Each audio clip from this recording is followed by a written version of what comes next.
afternoon, everyone. Welcome to Tilson Live. It is 2 o'clock. We are live on YouTube. We're live on Facebook. It's Tuesday, 2 o'clock. So glad to see you.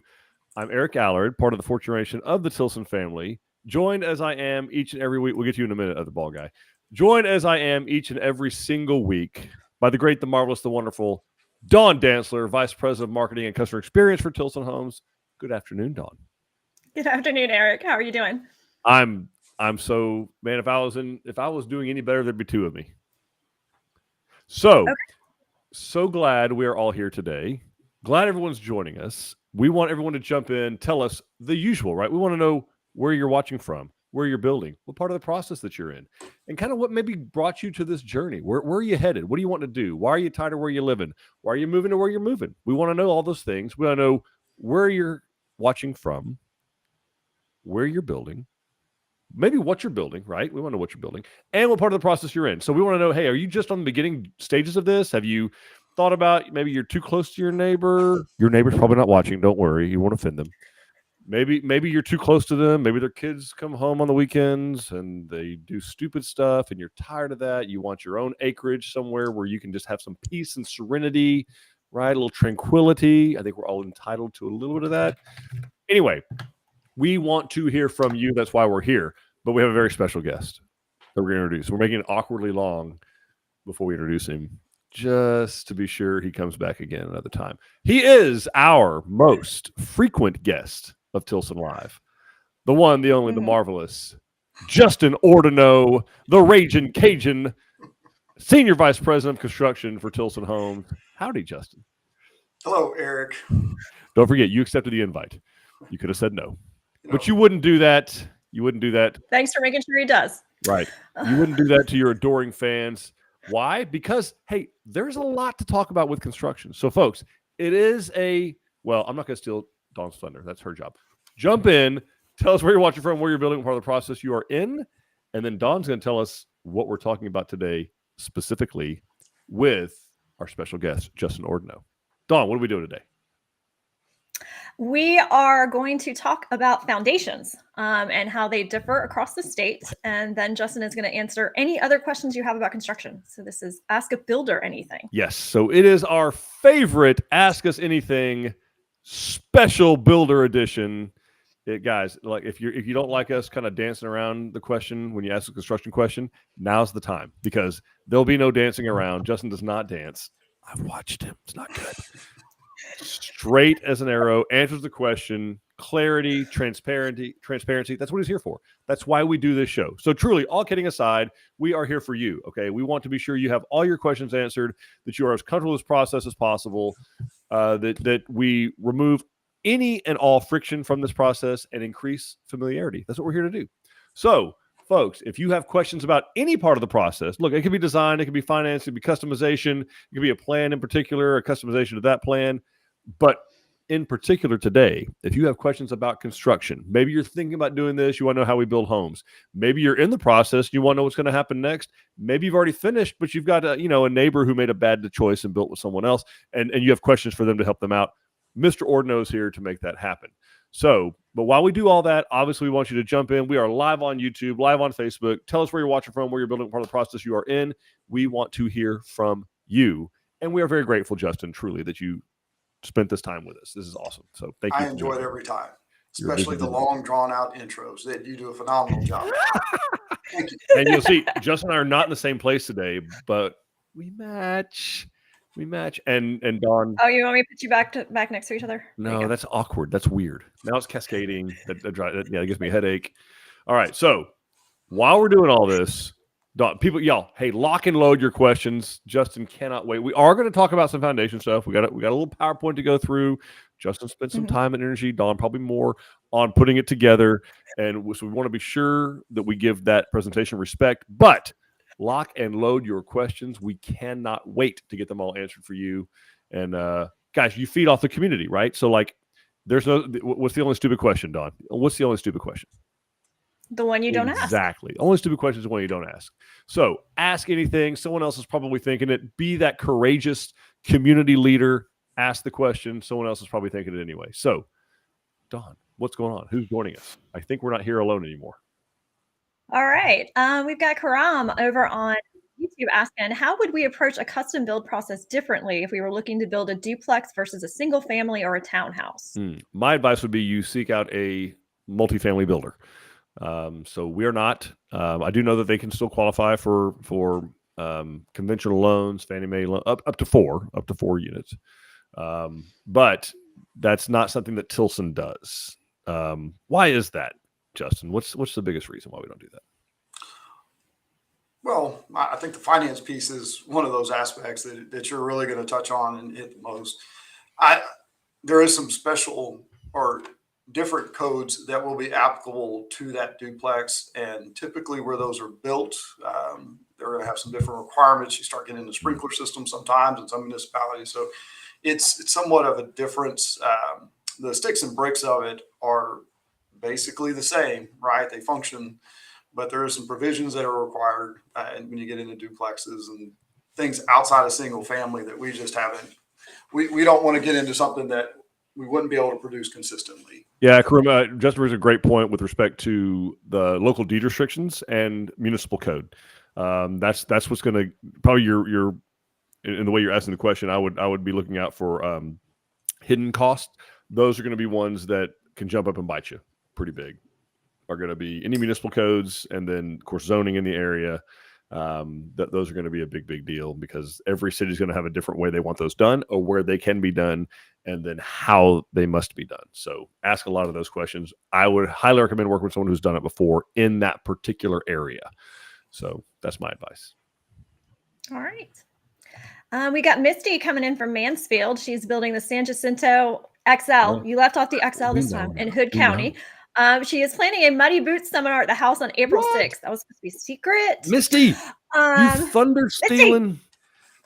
It's okay. It's okay. You guys, I've seen the pictures. So your builder sent me pictures, and then Jody forwarded me the pictures that you sent her earlier today. And oh my gosh, this house is amazing, y'all. We could hold the Muddy Boots just in the garage, because it is a 6-car tandem garage with storage space still in there. This house, when she usually tells us it's the San Jacinto XL, and she means it. It's a big house. It's a big house. So yeah, looking forward to having everybody out there. So thank you so much for letting us do that. We've got Christine. I'm building in Fredericksburg on 87 South, overlook at Bear Creek. Awesome. We've got Anthony. Hello. Does Tilson help look for properties to build a custom home on? If so, can the property and the home be financed together? What do we do there, Dawn? So we do not have any property for sale, but we can help you connect you to a local realtor in the area, or show you some land listings in some of our locations. Honestly, the place we would recommend that you start is landsoftexas.com. They are the best resource we've found for finding properties with that. And as far as financing goes, I think Wagon Hill can actually help. Wagon Hill Home Loans can finance product them. That we offer. Yep, we certainly can. We can finance those together. A couple of different options, but a one-time close construction loan where you close up front on the land and the house can be done. So yeah, we can certainly help you there if you find a spot. And Christine is sharing that for her property in Fredericksburg, she has her land purchased, has a shop built, and the well drilled. We have priorities. So she is priorities in Fredericksburg. It's not easy getting the well drilled in Fredericksburg on time. That's a fact. Yeah, it's kind of the hardest part. We got Taisha King going to build a Victoria, meeting Michelle on 316 to get the paperwork done and the final floor plan. I'm building the Marion. My favorite homes. I love it. Yeah. We've got Chris. We just signed a contract and we're at the beginning stages. Congratulations, Awesome. Chris. Welcome. Thanks for trusting us, man.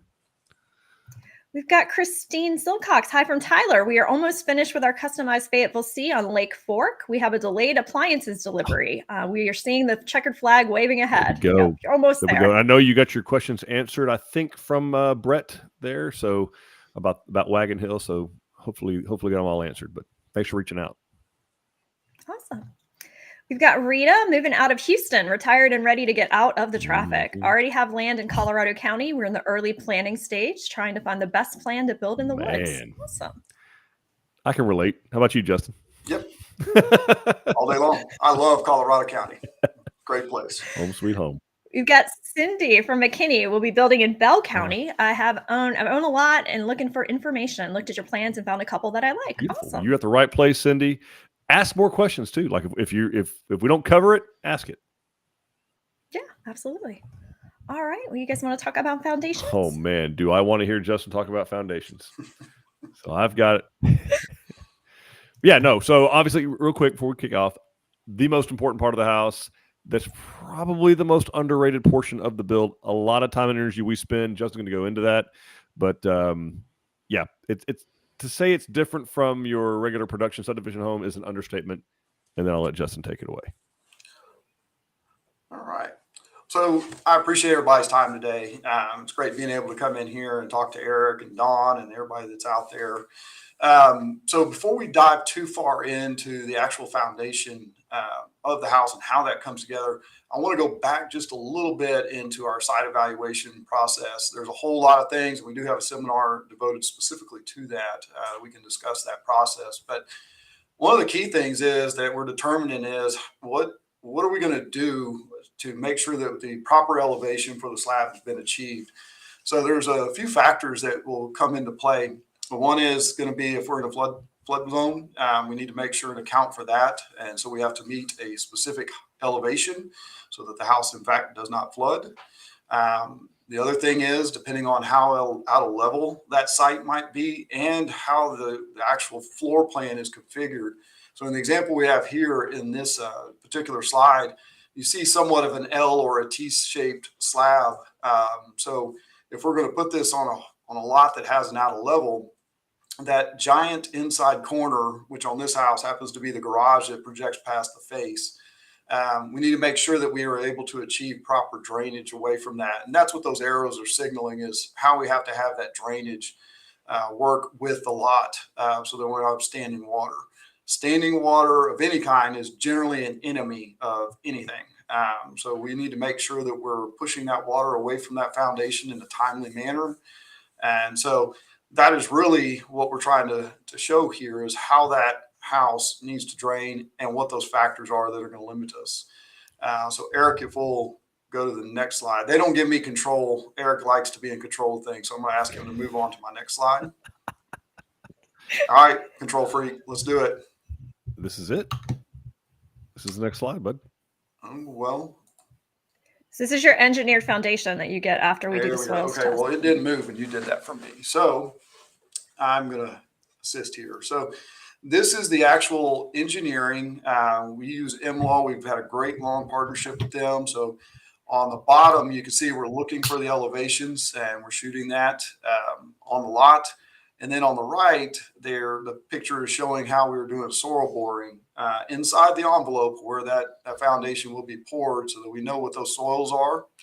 And then they come back after they do the geotech, they send that over to the engineer to design the floor plan that you're looking at here. So this is our engineering. So there's a ton of notes and things to dissect that the builders are going to go through to make sure that he has the proper number of pads, the cables. There is some rebar requirements that will be associated with any post-tension slab. We also are going to get our beam depths, beam widths, all of those ingredients that we need to make sure we have a proper foundation. So that is the actual design that the builder will be following as we construct the home. So now you've seen that, and I think this should have changed for you also, Eric. Mm-hmm. All right, perfect. So one of the things is when we start talking about how we're going to elevate that home, there's different ways that we can achieve this. And sometimes in different parts of the state, depending on the contractor base, they have a comfort level or it's more routine to do it one way versus another. And in some cases, we'll just leave the option up to us to be the most cost effective. And sometimes the lot will dictate this also. But here we can see on the left, there's a skid steer, the back of Kubota skid steer. That house is being built on a pad. That particular lot had a pretty substantial out of level, which you can kind of see as you move towards the left in that picture in the rear. So we decided to level that property out with a pad. And so we'll have our dirt contractor come in there and he will start unloading. We may choose to go with a compacted pad or an uncompacted pad. So we'll discuss those options and what those look like.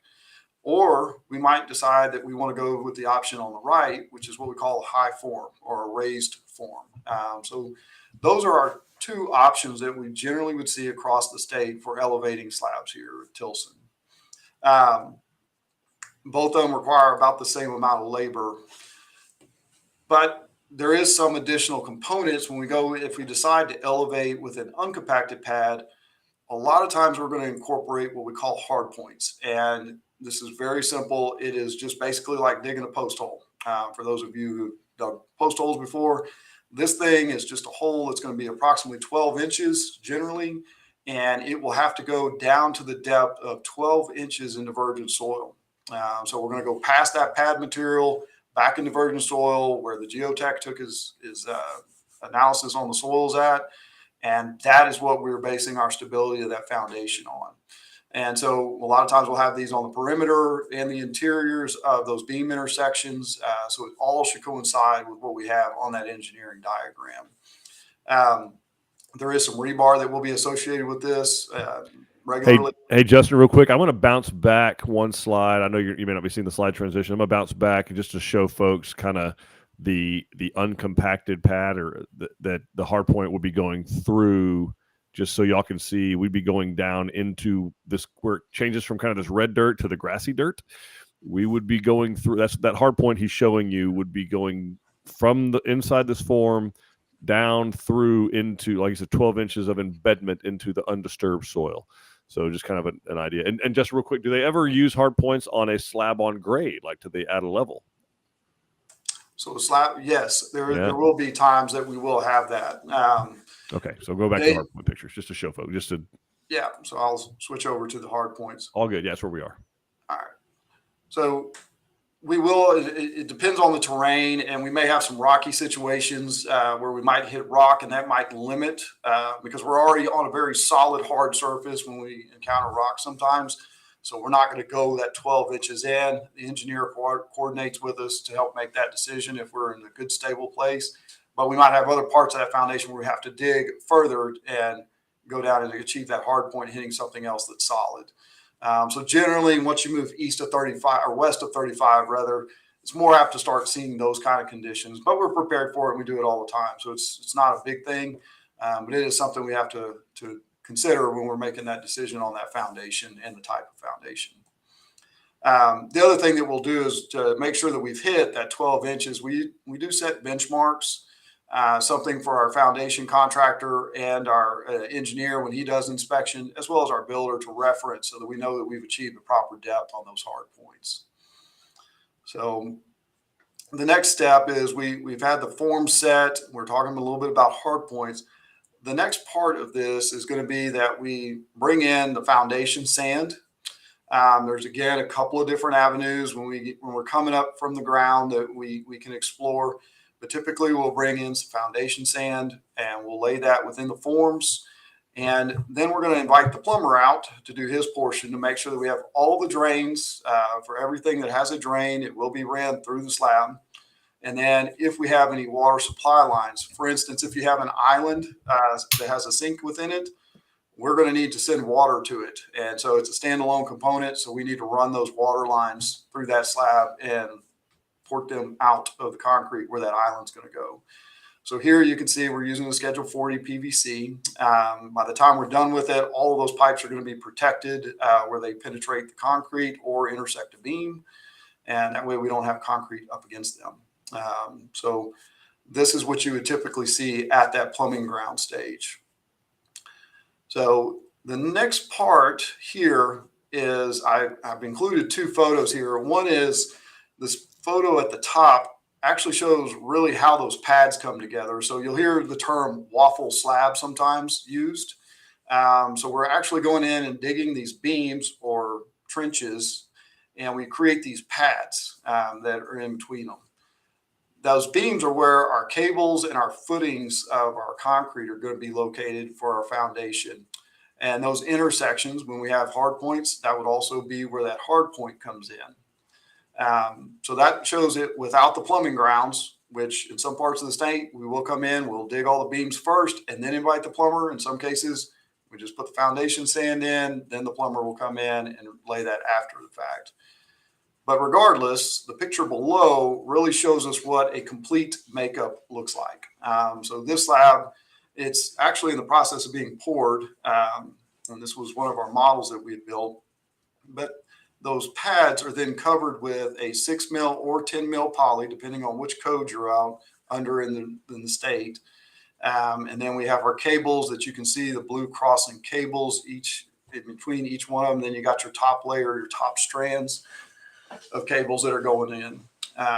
So this is what you would expect to see. To get to this point, we partnered with our engineer. He's come out and done an inspection within 3 days of the foundation being poured, scheduled for concrete. And if we have any kind of weather event, such as a rain, we'd have to reschedule them to come back out and inspect. So there's a lot of work that comes into getting this foundation poured. It's one of the most challenging aspects because you're trying to coordinate a foundation contractor, the concrete man, the actual concrete pump. And we love our customers to be there on site when we're pouring, just so that they can actually see how this all comes together. It's a very exciting moment. So we like to share that with everybody. But it is pretty intense because we have this variable called Mother Nature, and she just doesn't always want to cooperate with our schedule. So we don't argue. We just keep doing whatever she'll allow us to do. But once we move in to this position, these a little bit more close-ups of how we actually get the concrete in and the process of that. So on the left, we'll see that we've utilized a concrete pump in this case, and we're pumping that concrete into the forms. This was some of these lots that we build on. There is absolutely zero way to access it by just backing up the truck. So we'll utilize the pump, and they can boom over 120 feet or so, and they can get anywhere we need to get our concrete in. So they will let it set up. They're pulling it, dragging it somewhat as flat as possible. And I keep in mind, this is two guys bent over with a 2x, aluminum straight 2x, and trying to level it off. But then we're going to come back. We're going to let it cure just a little bit, and we start using a bull float. And that's the middle picture you see here. And those guys are very skilled at leveling that off just a little bit more. And they have to turn that little handle so that it's working with the concrete, not eating into it. And they will work from the perimeter to get it as level as they can while it's still in a placid state. But then on the right, we've got it, it's cured. So you'll see these guys on the slab about 3 to 4 hours, usually somewhere in there. They get a little break. So they'll come back on, and then they'll start using the power trowel here to level it off some more. And that's when they start really working the perimeters to get the finish that they need on the edges. So a tremendous amount of work to try and get these foundations just as smooth as possible, and working through all the plumbing pipes and all those penetrations that we need for the later trades to come in and work around. They're trying to level those out just as good as they possibly can. So we've worked through getting the slab finished. Another critical component of this is that we had the post-tension cables. That's what you see on the left. 7-strand, 1/2 inch. It's sleeved in a plastic sleeve, and it has grease on there. That way it's designed to minimize the friction, because the machine that you actually see, the hydraulics of that, are going to pull that cable to about 30,000 PSI. So that's a lot of pressure that's coming across that. So within about 10 days of us pouring the slab, we've scheduled for the cables to be tensioned. We also have the engineer out, the actual foundation engineer. He comes out, and he is going to measure the tendon as they're stressing it, but he's also checking the gauges. So technically they would only have to measure, but there is some slippage as they come across. So it's the belt and suspenders approach to making sure that we've tensioned the cables correctly across that foundation. So there's just a lot that goes into this foundation, from the onset of making sure we're correct elevation on into the actual tensioning about 10 days after we pour it. A lot goes on in between those two periods. But with that in a nutshell is how our foundations are going to come together. So I think I'm going to be better able to answer questions now. Yeah. Hopefully fair. Thank you for that. All right. So, folks, obviously, we got some questions queued up. Ask every single one of your questions. Foundation related, fantastic. Site preparation related, we got the guy. Okay. So, anything you want to talk about, design, financing, site preparation, construction, warranty, how it all works, that's what we're here for. Justin, thank you for taking us through that. I know that's, and I love the way you mentioned that, how it's different. Like, guys, we operate in like even only half of Texas, right? Was there 226 counties in Texas? We run about 114 to 130 of them on a regular basis. And yeah, it's going to be there's going to be different applications across the state. We have different soil types. We have different labor bases. So it is going to be different. There's not a one size fits all solution for Texas when it comes to foundation. Like we're not going to do the same thing in Port Aransas as we're doing in Llano. It's not realistic and really doesn't make sense. So, well, the other thing is we're very specific to a site. So we take soil borings within the footprint. And so, and I'm not bad mouthing the production guys that are out there. They will take a soil boring. Well, you can do whatever you want. What he doesn't get, I'll get. I got to face them in meetings sometimes, but they will take a soil boring for an entire section. But every one of our homes, we're going to go out specific exactly to where that home's being built, and we're going to take those soil borings. So there's just a lot that goes into making sure. And I think MLaw has been a great partner for us. And I really appreciate. In fact, I was on the phone with Mike Lynch just before there. He's wanting to catch up and tell me something tomorrow. He wouldn't tell me. He's left me in suspense. That's a good sales guy. That's a great sales guy. Yeah, he is. Awesome. All right. Well, let's get with the questions. We've got Debbie who's saying hi from Fort Bend County, almost done with the paperwork process, and then the building will begin. Awesome. That's so great.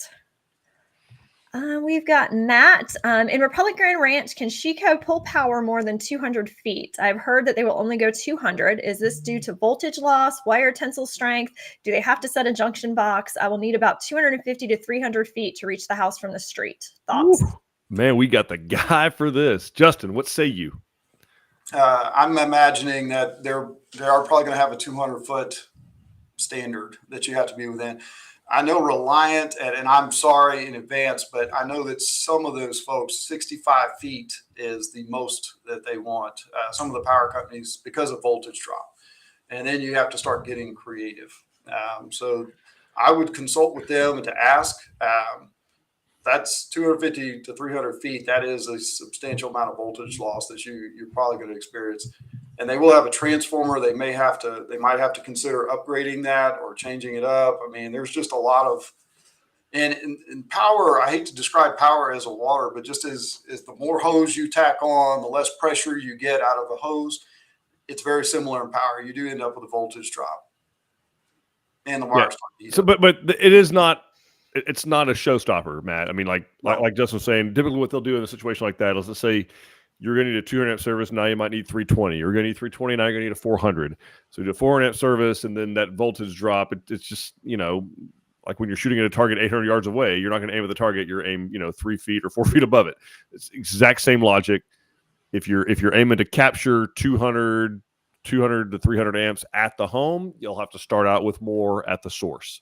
And so that's, now whether SHECO will do that or not, I don't know for sure, but I can't imagine. I know some of the places that we've built where Sam Houston Electric Co-op operates is way more than 300 feet.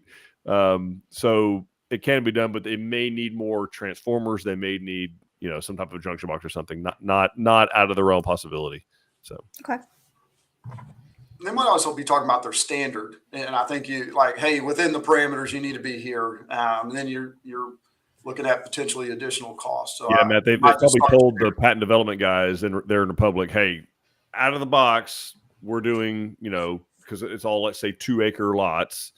We're going to do 200 feet. That's going to be more than enough from this transformer because it's all underground power, which is super nice. And then there'll be some anomalies, like in your case where they have to get outside that, it doesn't fit the 80%. It's you're of the 20% that they're having to devise a new situation. So, okay. Makes sense.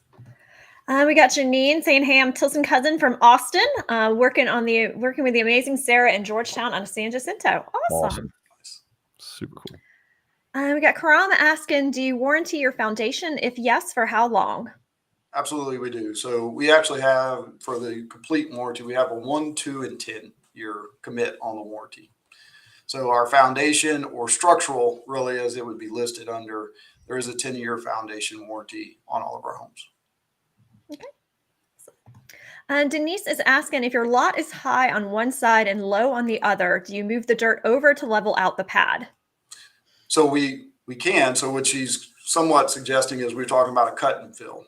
So There is some considerations when you get into a cut and fill. It may just be a cut with no fill, where we just take out some dirt and maybe just move it off to the side. The lot will kind of help guide us. It tells you what it wants you to do. You work with it.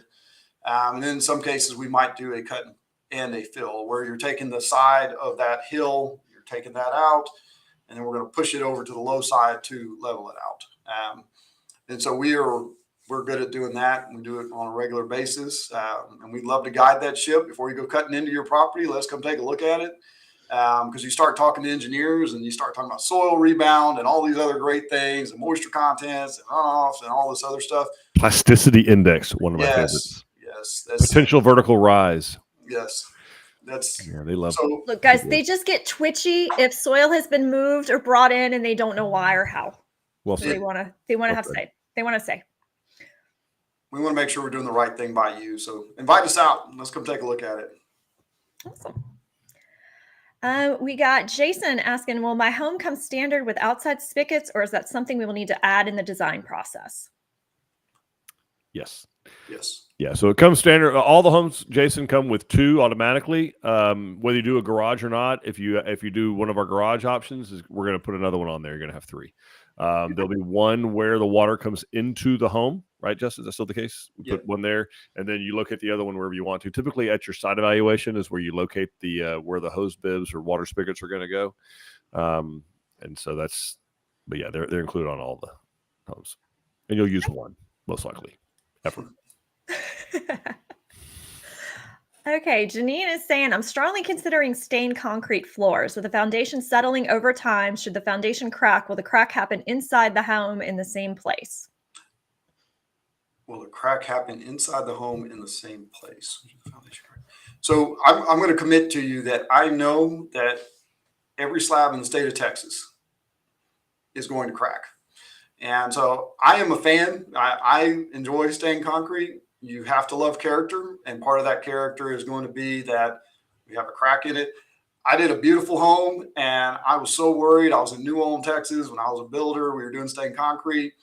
They had these beautiful trees all over the place, and it was in the fall, and well, the wind came in just as we were finishing the slab. The leaves fell on the slab, and I knew it was stained concrete. Thank God those people loved it. I thought it was amazing. They thought it was amazing. So I will tell you. And it had a crack. There will be some hairline cracks that will come and be associated with the stained concrete.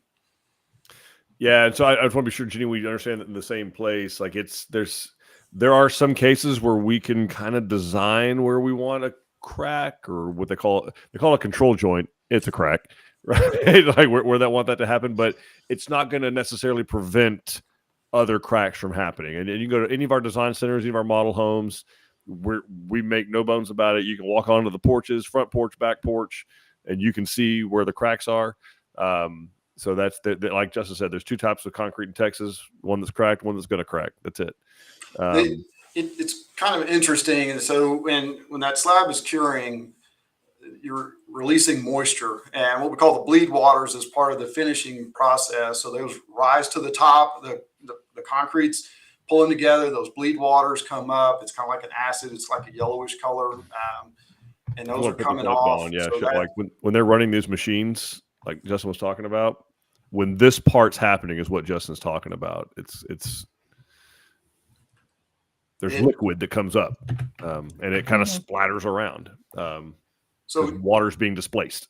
So just like your soil, if you're on a clay soil right now, when it's hot outside and it's August, you get cracks in the soil. So the concrete's no different. As it's curing, it's shrinking, and that's that separation. The cables are pulling it together, but there's still going to be a sign of a crack. So that is going to be common in any slab that you see. Okay. Cool question. Great question. Keep asking the questions. Those are good ones.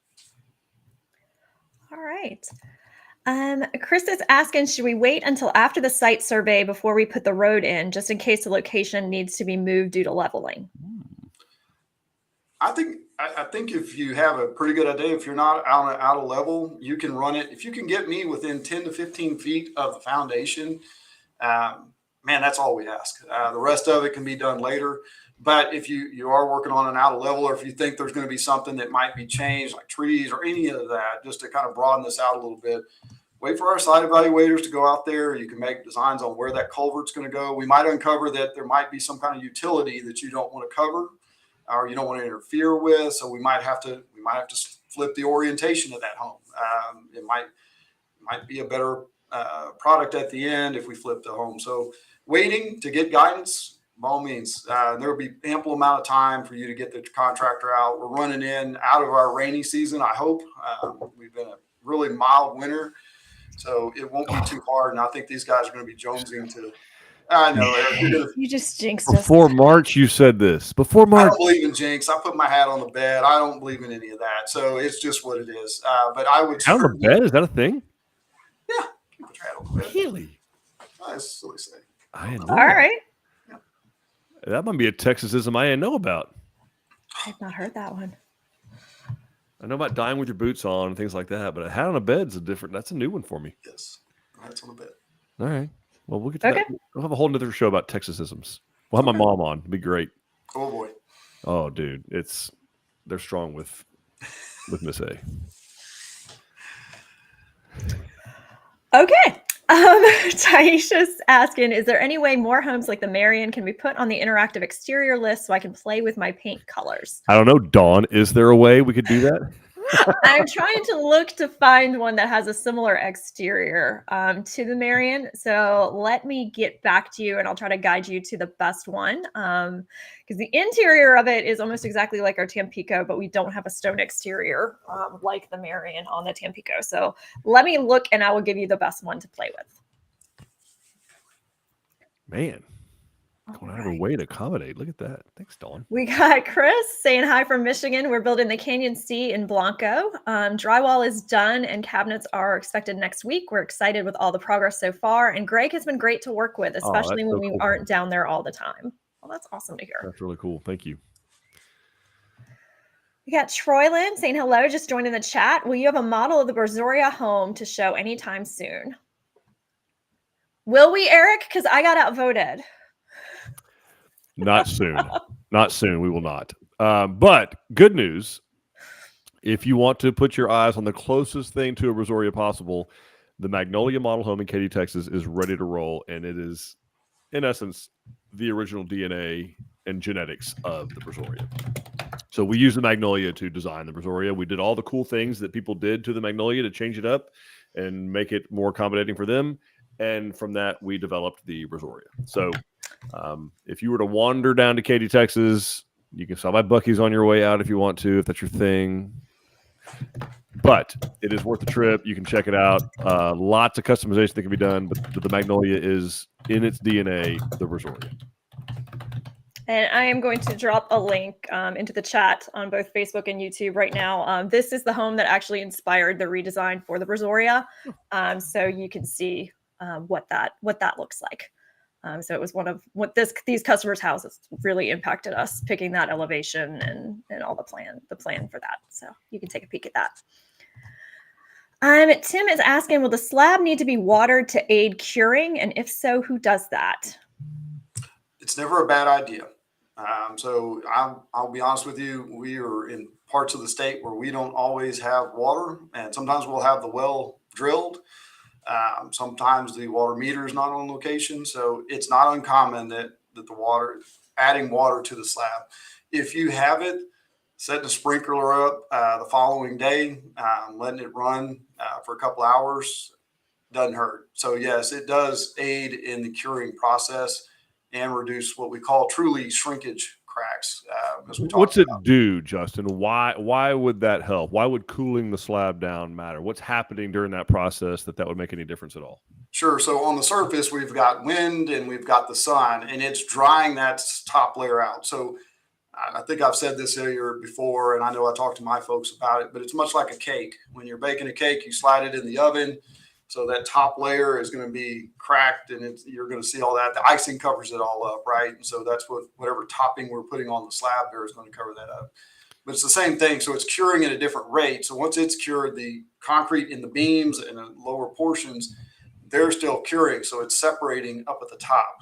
So by watering it, you're slowing it down on the top side and allowing that bottom to cure a little bit quicker and slowing down the top side. So therefore, we're not going to end up with as much cracking at that point. Yeah, Tim, it's especially more noticeable in the summertime, right, Justin? Like it's when because there is a chemical reaction taking place in the concrete. Like even in the wintertime, you walk over to a curing slab, put your hand on it, it is warm to the touch. Like there's something happening in there.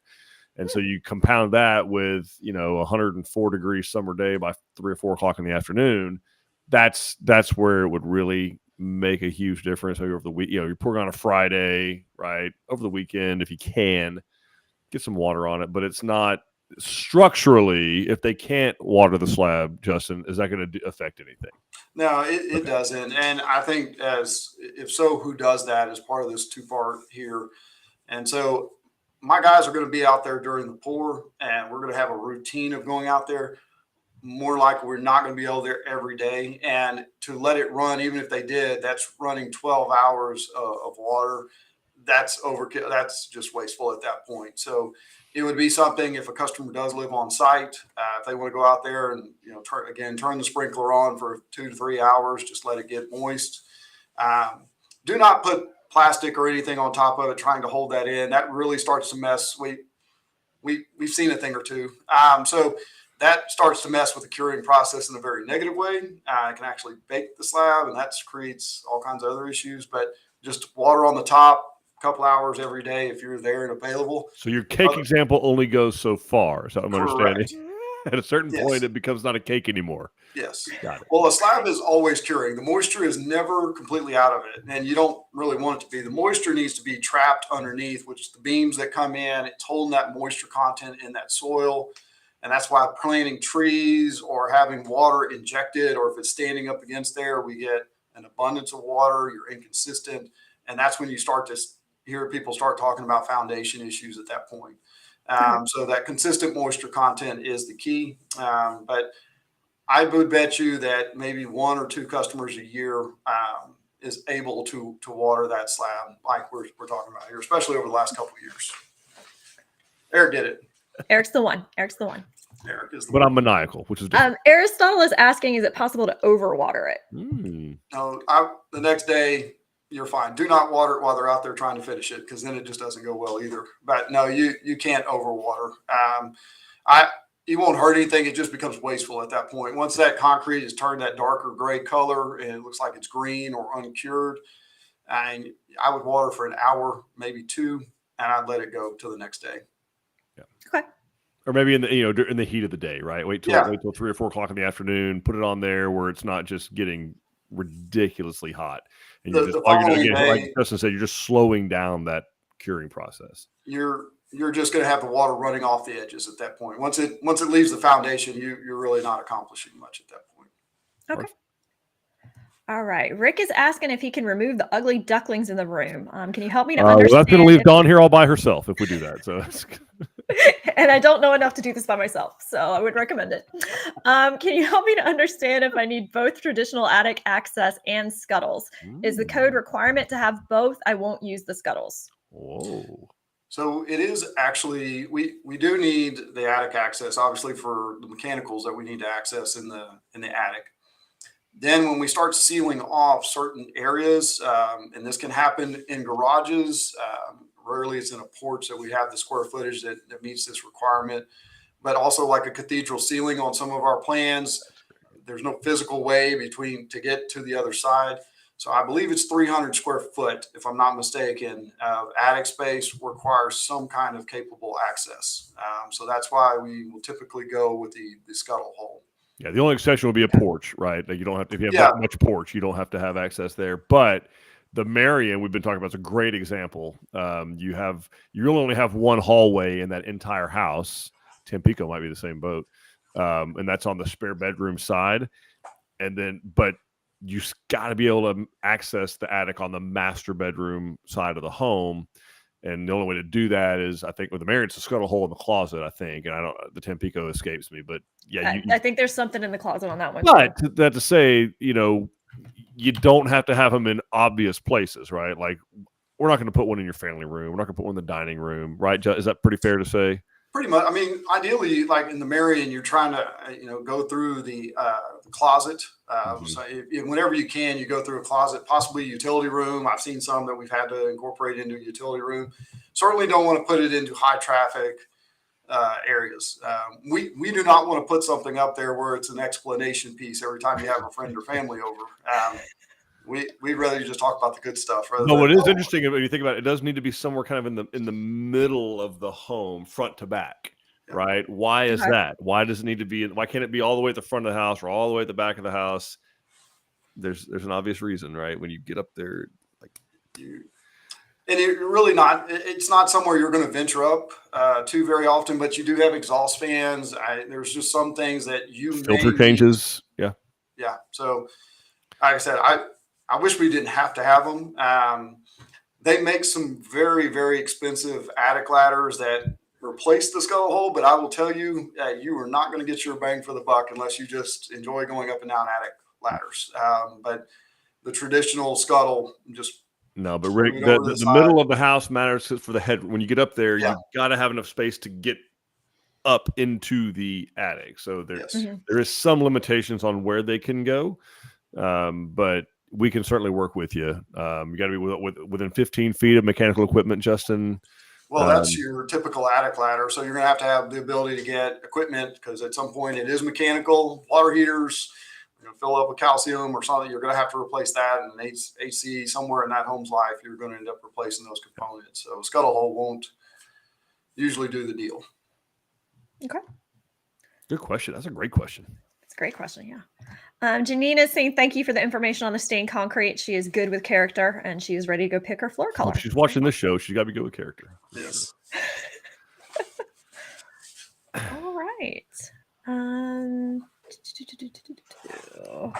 We have somebody on YouTube asking, the house I'm buying in the garage has drops of paint, grout spills, etc., plus 2 spots where the workers probably dropped some tools and chipped the floor. Is it not the contractor? Does the contractor fix that? Yes, they need to get out there. Any of that stuff needs to get off of our garages. So the painter and it looks like the tile guy need to get out there and go address their things. Yeah, I will add to that though. Cleaning off 100%. So let's say Eric's on mute. I love it when Eric's on mute. Yes. Eric was going to tell you Eric's not on mute. Eric's not muted. Justin, you're using. Can you hear me? We can hear you. We can hear you. Yeah, we hear you. Good. They can hear me. I love this even more. So Justin's on dial-up. Justin's on dial-up. Get him out of here. One bald guy is enough. I told him this when we started this, but there is going to be some imperfections in that concrete. Is what Eric was going to get to. Some of that's just going to be the aggregate that possibly has a thin layer or a bubble in front on that side. It should be pretty minimal. I tell you what, I've got a good group of managers that are out there. If the builder is concerned or confused as to what to do, I'm sure we can put some options on how to fill those in so that they're not used.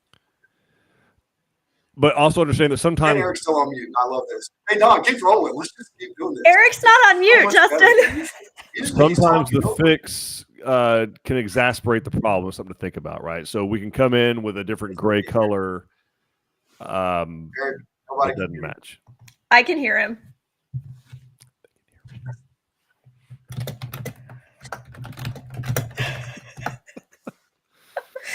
All right. Denise is asking, what are your thoughts on tankless water heaters? All right, Eric, you want to take this one while I translate? I can, yeah. So tankless water heaters, huge fan if they're gas. Very, very simple. Electric, not a fan. But yeah, as far as tankless goes, if we're going to do tankless, I highly recommend gas. They work great, and I have them in my own personal home, so I endorse them. All right, awesome. And then we've got Mark asking, can you explain the pros and cons of site-built versus manufactured roof trusses, and what do y'all use? All right, I can hear again. I had to change. Okay, perfect. Speakers. Can you explain the pros and cons of site-built versus manufactured roof trusses, and which ones do we use? We job site. We build all of our roofs on the site.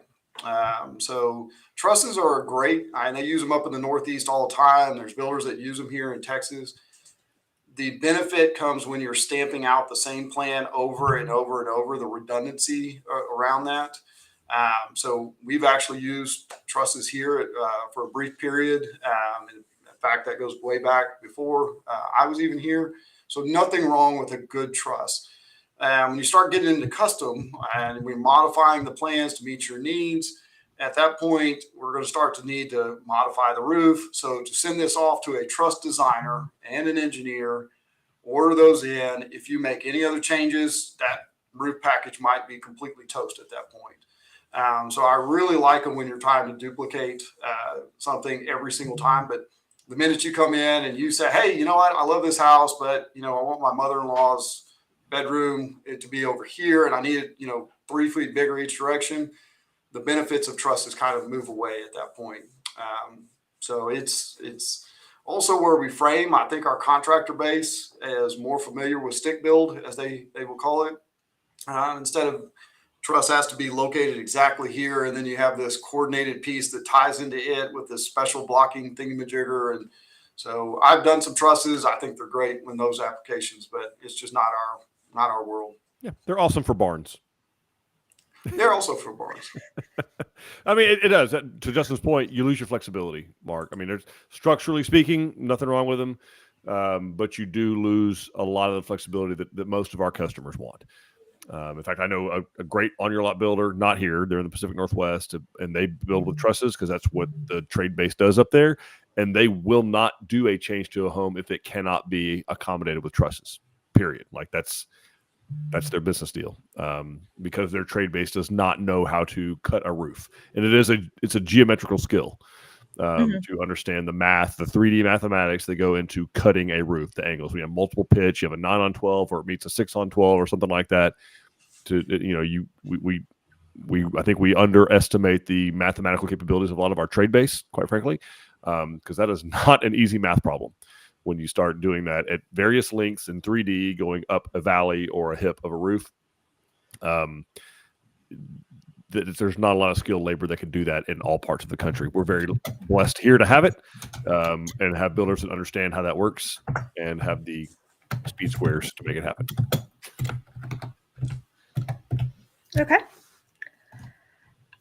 We have someone asking, if you add footage to the family room, does the bonus room upstairs have to have the added footage? Pretty much, yeah. Yeah. But more times than not, I would side with Eric on generally speaking, you're going to translate. The good news is that's a lot cheaper square footage than the foundation below, because it's just not going to cost the same. But I'd venture to say the majority of the times you will see, because you got to start carrying that load down to that very important foundation that we have below. So when you start carrying that load, you might have a wall that's following below that's transferring that.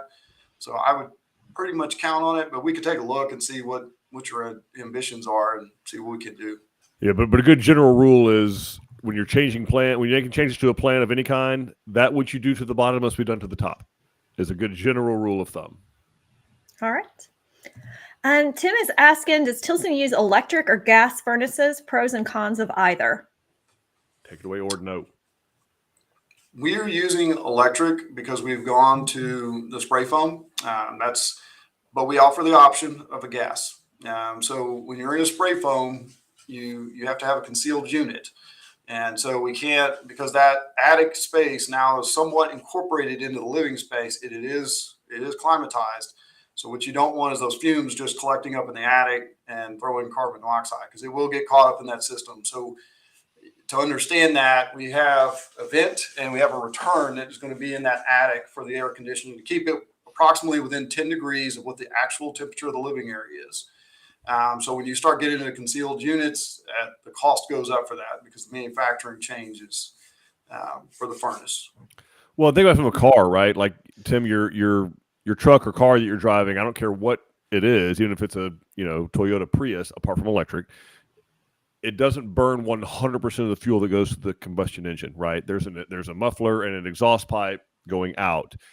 Same thing. Your gas furnace doesn't burn 100% of the fuel that goes through there. You have to do something with the exhaust, right? Is that fair, Justin? Yes. And so there's different levels of if you're on a bat and blown attic, let's say, you have more leakage out, so you can have not quite as an efficient gas furnace in those because that exhaust can escape.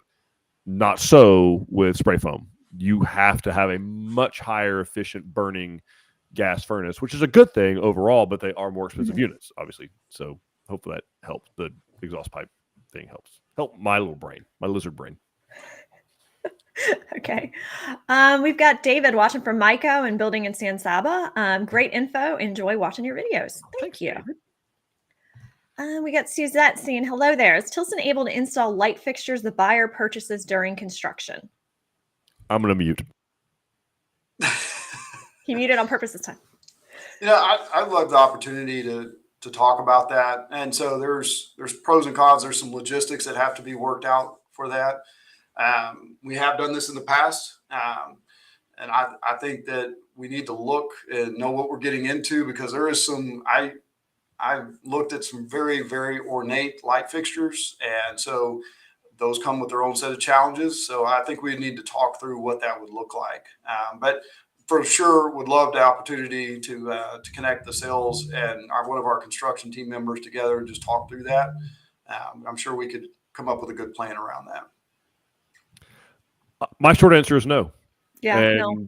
And I have reasons. My reasons are what you're buying on Amazon or wherever you're Wayfair, wherever you're getting it from. The odds of all the parts shipping and complete and functional and not broken, and then who blames whom, and then what happens when something goes wrong after the fact? Was it the manufacturer? Is it the installer? They're both going to point fingers at each other. We love, and our customers long-term love the idea of, like, there is one throat to choke, and that's Tilson. Okay. Like, if you're not happy with your light fixtures and something's not working, you call Tilson's warranty department, and what happens, Justin? We go out and fix it. Done deal. There's no fighting on who is responsible for what. So I understand seeing something that you like. What I will also say is that maybe we don't have 100% of what that manufacturer offers in our electrical section of our color deal. Get us an idea of what you want. Let us get with our contractor, our supplier, to find something that's, so close you wouldn't know it's any different other than we told you it's different, and let us supply it. And that way, if something goes wrong, we can hold them accountable, because we've got no leverage with the online vendor that we're buying from, that you're buying from, or we're buying from one time. That's the struggle. Mm-hmm. All right. Rick is saying, thank you for the explanation regarding the scuttles. Are there options to make them look nicer? Can you make it purty? So, picture of Justin up there or something. What can we do to make it? I don't know of a lot of options to make them look nicer. I'd like Rick to reach out to us and see where this is located, because if it's in an area that's kind of highlighted, I bet you we could probably come up with something. But if it's in a closet, I'm going to be honest with you, Rick, I don't know of anything other than traditionally the 3/4 inch piece of plywood or a piece of drywall even, and we case around it so it catches, similar to like a manhole. I know it's not a aesthetically pleasing piece, but I just don't know of a way to highlight that or not highlight. I don't know how to blend that in any better. But I'm open to ideas also. So if somebody's got some ideas, I'm always open to new ideas. It sounds like we got a lot of ideas available, because the baseline is 3/4 inch plywood. So anything more decorative than that is more decorative to Justin. So you got a lot of options. Awesome.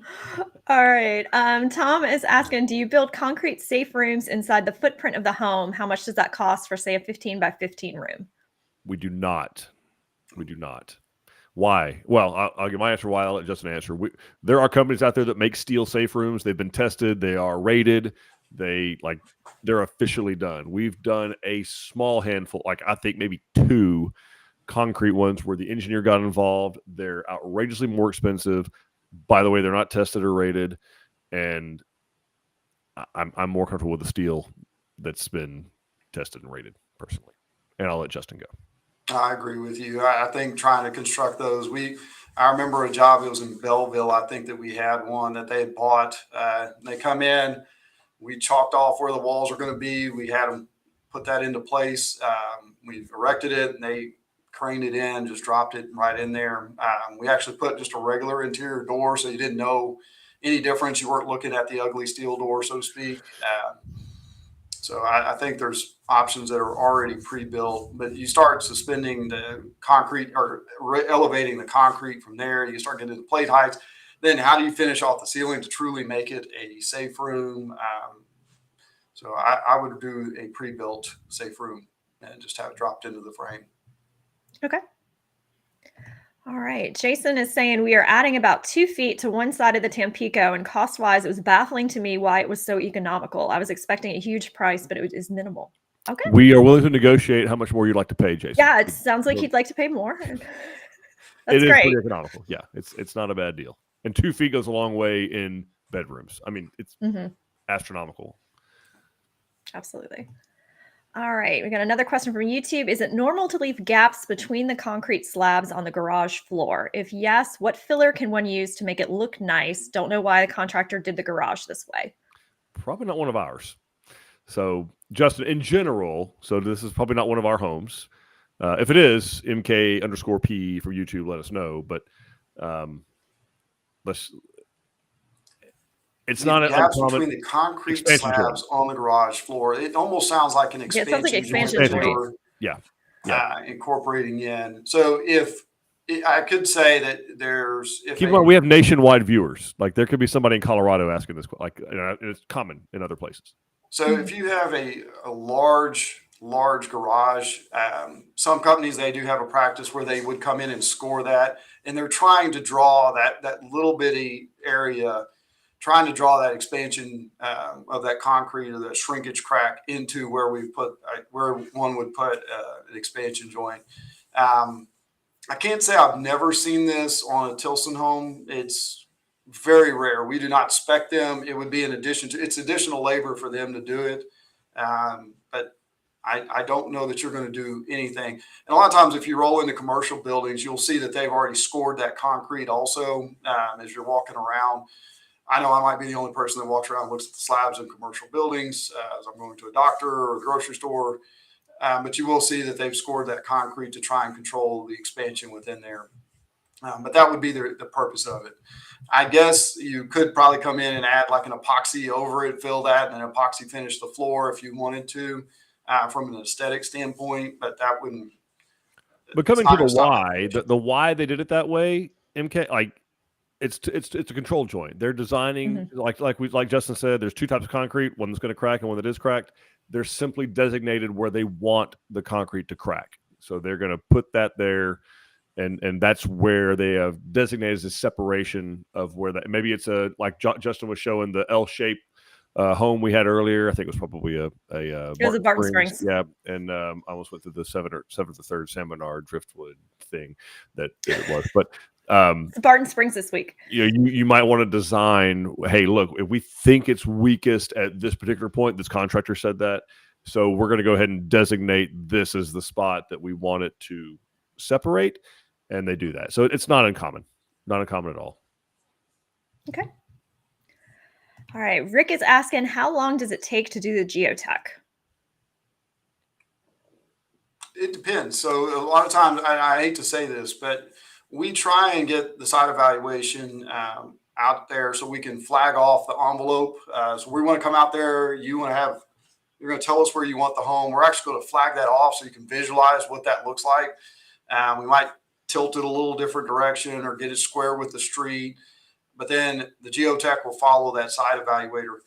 So sometimes of the year, it's really easy to get out there. I don't need a road. That's rare, but I don't need a road. But if we can't get in there because it's too wet, there is alternatives, but you've got to have a special machine that goes out there for that alternative. But generally, the geotech is out there, I think, within a couple of weeks, Eric, actually doing that. I think y'all would see it more on the front end. And then they have to go through and they've got to do the testing. So the actual report could take up to a month. Yep. And that's but we get the information. The engineer gets the information from them. That's a great point, which is why we like using MLAW and MLA Labs. Yes, because the geotech and the engineer are essentially in the same building. And so the engineer can kind of cruise over to MLA Labs, look over their shoulder, and then say, okay, the results are this, cool, got it. And they can go back and start designing the foundation while MLA Labs is still completing the actual geotechnical 30-page report. That being said, depending on the area and demand, and access is a big deal. They have to be able to get into the property. Okay, so all weather access. We had about the construction drive earlier. If they can't get that, because it's a big drilling rig. It's not quite, well, no, it is the size of a water well drilling rig. I mean, it's big, heavy equipment. They have to be able to get in there with that heavy equipment, access the inside the footprint of your home, as Justin pointed out.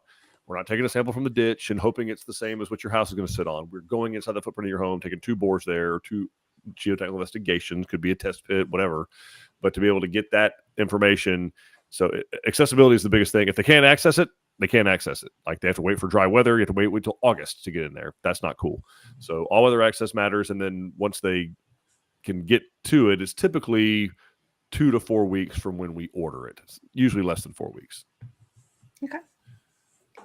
All right. Taisha is saying, I love black shingles. Is having a black shingles in Texas, is it a good thing or a bad thing, or does it matter? We put black shingles on all the time. Doesn't matter, yeah. So there is. I know why she's asking. I've always heard that it makes your house hotter if you have black shingles. I don't know that. I do not know the temperature differential between a gray or a green or a tan compared to a black. Obviously, black's going to attract more heat. But as far as being a negative, and again, we're changing the way that we've constructed by including that attic somewhat in the living area. I hate to break it down that way because that can be confusing, but in simplest terms, that's what we've done. So there's going to be scientists out there that will tell you, yes, go with a lighter colored shingle. They're just not pretty. So I don't know that the lifespan is going to be any significant amount greater. The temperature in that attic is going to be what it is. And we're building an energy efficient home already. I can promise you're not going to have a bunch of air floating in and out of your house from the outside. It's not a factor for me when I'm going into that build. I don't second guess it. Yeah, I feel like this was something that was true like when our parents and their parents were building houses and they weren't as tight as they are now, but we seal those things up pretty tight so that outside air isn't coming in, so it doesn't really matter what color that roof is. Jessica Sharon, I didn't love any of the fans, so we opted to just get the rough ends throughout the house, and we did the install ourselves after closing. Tried to make it easier on y'all. Oh, Jessica, nice. Model customer. Not a way. Look at you.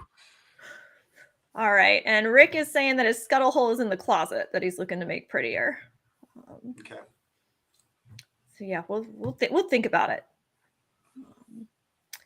We got Suzette asking, once the buyer has completed all responsibilities to begin construction, how soon will Tilson break ground? As soon as possible. So don't forget, with our business model, with 99% of the homes we built, we're not getting paid till the house is finished. Right. So that means we are highly incentivized to start and finish the home because that gives us less exposure to anything that could happen in the marketplace. That being said, we don't just run out willy-nilly and start building houses. So we want to be sure that like you said, all your responsibilities, right? So that would assume that you have fully underwritten loan approval, the appraisal is done, all permits are pulled, and comments are satisfied. We've got a septic permit, building permit, like I said, fully underwritten loan. You've chosen all of your color selections. There's no ambiguity between the plans, the color selections, the options addendum. We have our engineer foundation design back. You've signed off on the plans. You've signed off on the options addendum. We've presented you with any, if there's any kind of foundation changes the engineer wants. And so typically, depending on where you are in the state, we break ground within about 2 to 3 weeks of when all that stuff is done.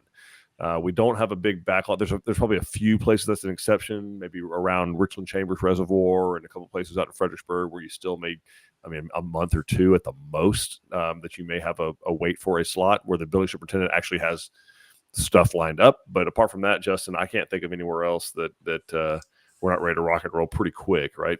Generally speaking, especially right now, I know this is going to come up. So I for across the state, for just a broad number, I'm looking at a cycle time under construction of 225 days on average. Now, average isn't always the best number. So weather rolls in, like this time of year, if we've got good access, it helps. But if we have a huge rain event, sand pits fill up and they have to start pumping water and they got to get trucks in there so there's things that we're ready to go. But it requires those pits. The plumbers, once it rains, everybody's schedule gets jostled around. But generally speaking, right now, my guys have visibility of what's coming to them. They're anxious. They're giving their contractors a heads up that, hey, we got a job coming in a couple of weeks. Can you loosely put me on schedule? So, yeah, I would say it would be unique. And it's very rare that I see that we don't have form set within a week to 2 weeks of receiving that. Again, I'll have my outliers and somebody's going to call me saying, hey, we didn't get it within 2 weeks. I know it, but typically speaking, we're getting form set within 2 weeks for sure. That builder getting the green light. Okay, wonderful. Karam is asking, do you have partners that would help incorporate solar, battery, and technology solutions in the construction plans? We really don't, Karan. We don't have a lot of demand for that. Most of our customers don't have a bigger, so we don't have a statewide or even regional contractor partner that does that. It's just not something that most of our customers are onto yet. Okay. All right. And Jason is asking, I think this was answered in another live, but I don't remember. Who is responsible for all building permits? That depends on where you're building, Jason. So in some case, in the areas that we can, we like to control it. We like to do all the application process. We like to go apply for them. We like to obtain them. There are some places where we cannot. There are some places they require the landowner, whoever's name is on the deed, to do the application process. In some cases, you can sign and give us the authority to do it on your behalf. So that it really just depends. I think you're Angelina County, if I recall correctly. So in a case like that, there's a very good chance you may have to go do it still. But it could be where you can give us kind of there's some counties that you can give us a power of attorney to do it on your behalf. And there's some that you can just sign an authorization for us, or in some cases, your septic designer to get it. Because most of them they want a septic design to get a building permit. And so, and most of them have kind of at least gotten up with the times where like, okay, well, if we'll let the septic designer apply for both, that kind of expedites the process a little bit. So that typically is who ends up applying. In most cases, the septic designer or installer can make application and pick up the septic and building permit, but not 100% of the time. Okay. All right. And that is the last question I see. Fantastic. Well, thank you all for joining us. Justin, thank you for your time, brother. I appreciate you doing this. Our number one, most featured, most favored, most requested guest, Justin Ordeneaux. Grateful for that. Dawn, thanks for putting this together. Mm-hmm. And thank all of you for watching. We really, really do appreciate it. It doesn't have to end here, right? We got 12 locations open 7 days a week. We got a website open 24/7. We love to hear from you. We're easy to get a hold of. We got a YouTube channel with tons of information. Well, apparently we got something going on at Republic Grand Ranch this weekend. What's going on at Republic Grand Ranch this weekend? We are doing the behind the sheetrock on the Lone Star model. So you can come out and see everything, all the mechanicals, the insulation, everything that we're going to hide when we decorate it and make it pretty, but where the true quality actually is. So it's a good opportunity to come on out, and our builder team is going to be out there answering all your questions and taking you around explaining the construction process also. from I'll be there. If you're out there, come say hello. I'd love to talk to y'all some more. I will be at a volleyball tournament in Orlando, so I would rather be at Republic Grand Ranch, but they're only young. I have a High School Musical to go to, so I'll take volleyball tournament. Yeah, dude, come join us there. We got some Muddy Boots tours going on. We got seminars going on at our locations. All that information on our website. It's on our Facebook page, got an Instagram page. So we got all that stuff going on. Love to hear from you guys. Do not stop asking your questions. Scan the QR code here. Join us out there at Republic Grand Ranch. We'll put the other ones up. We hope to hear from you soon. And between now and then, we just genuinely hope to soon make you part of the Tilson family. We'll see y'all later. Bye, everybody. Bye.